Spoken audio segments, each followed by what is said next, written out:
Hi and welcome to another painting video with me, Tessa, where I will be painting this sketch in a random colour palette. If you're new here, I like to create kind of whimsical and surreal and dark portraits, but more often than not using really bright colours.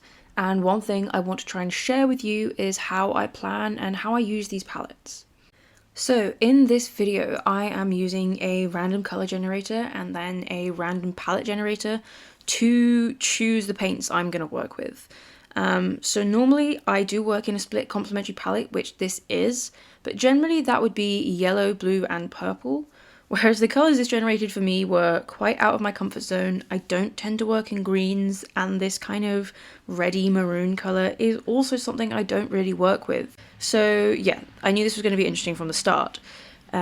And I decided that I wanted to go in with my kind of reddy pink first, which you'll see here. I was kind of trying to do, I tend to do what I call the hot nose and hot ears. So I stuck with that here because it kind of kept me in my comfort zone. And then I added abstractions really early on, so those are the splatters and stuff like that, because I find that helps me just kind of loosen up and get into the mood of the painting. Then the scary bit was adding this kind of greeny yellow, and I'm not going to lie, at this point I was considering just starting over or giving up on this video entirely because, yeah, like kind of maroony red with warm yellowy green is not really a colour I would usually choose to mix together. But I persevered, and I think once I started adding the slightly more viridian kind of bluey green in, it started to come together a bit better. So yeah, I wanted to build up just my general colour placements first. At this point I wasn't entirely sure how dark I was going to go with everything, so I just kind of built everything up slowly, which is the key with watercolour all the time, but I think especially when you're doing something very spontaneous and freehand, and yeah, sometimes I think it's just better to just go in and not plan. Often that produces the best work in my opinion, but equally, you know, planning work out is worthwhile. So once I got my first layer of colours down, I could then go in with some slightly darker tones to try and create more shadows and highlight the details a little bit better.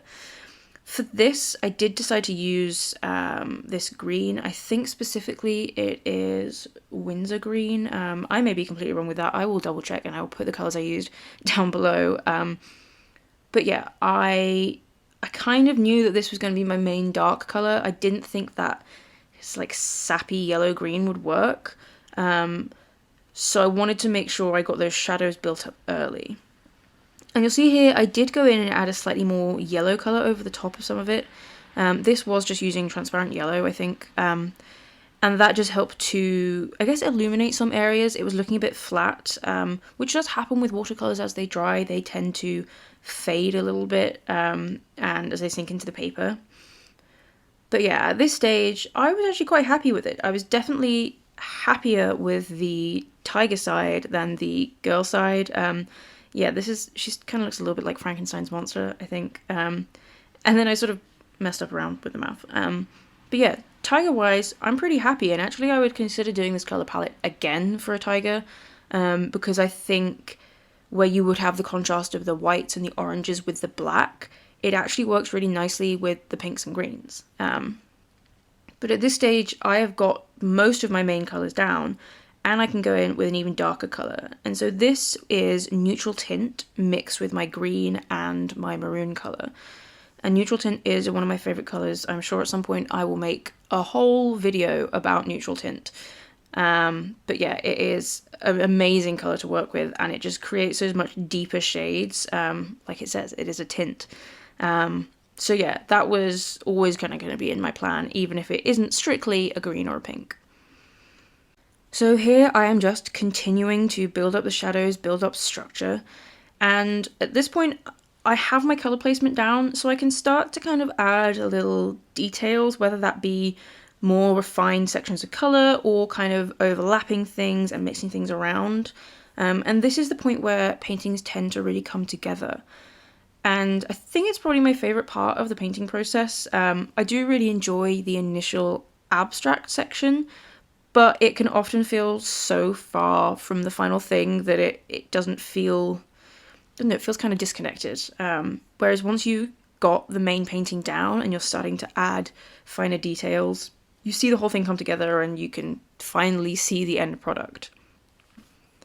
And then it gets to the point of adding highlights with a gel pen and also pencil.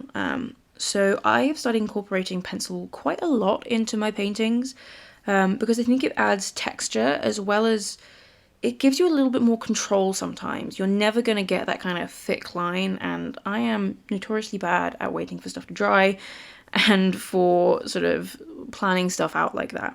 So I really like using the pencil to add some interest and add some details and add contrast. So you'll see here I am kind of using pink over the top of green, and it does still show up, whereas if I use paint, it's more likely to form, you know, kind of like a murky browny grey. So I kind of find it useful to add a little bit of interest without having to be really, really careful about what colours I mix together. But yeah, at this point I was not particularly happy with how the lips were turning out. I ended up going too dark with them. They'd gone this kind of grey purple colour, and I wasn't super happy with it. So to try and get around that, I was using this white gel pen to smooth them over and highlight everything else, which I think then helps balance it out. I can't remember if I actually go in and adjust it again later on. Maybe I don't know. But I really love how that yellow-green pencil looks around the pink sections. I think this is one of the reasons I love using pencil, is that it create really stark contrast, especially on the white background, which I think really complements my painting style and this slightly more abstract style. So yeah, at this point it is basically just tiny little finishing touches, a few more shadows, a few more pen highlights and coloured pencil little details, and then yeah, we are pretty much done. I did eventually, just after I stopped filming, add a tiny little bit of biro to the darkest parts, just a black biro to try and define them a little bit more. It wouldn't probably have shown up on the video anyway, but looking at it in person, it kind of gives it a little bit more depth and again more texture because the paper was still wet, so when the biro touches it, it leaves kind of an indent. So yeah, that is it done. I am not sure this is a colour palette I will particularly be choosing to use again, but I do think I learned quite a lot about how these colours can work together and how to make the most of more awkward colour palettes. So yeah, green and pink, quite a difficult one to work with, but I think we made it work. So yeah, I really hope you liked this video. I hope you learned something, and I hope it's encouraged you to play with colour and pick random things and just see whether you can make them work, because that is how we learn. Experimenting is how we learn in art. So yeah, if you like this video, please let me know. Drop me a comment with suggestions about other palettes I could do or anything else you'd like me to try and do. I would love to hear your feedback. So yeah, thank you for joining me and see you again soon.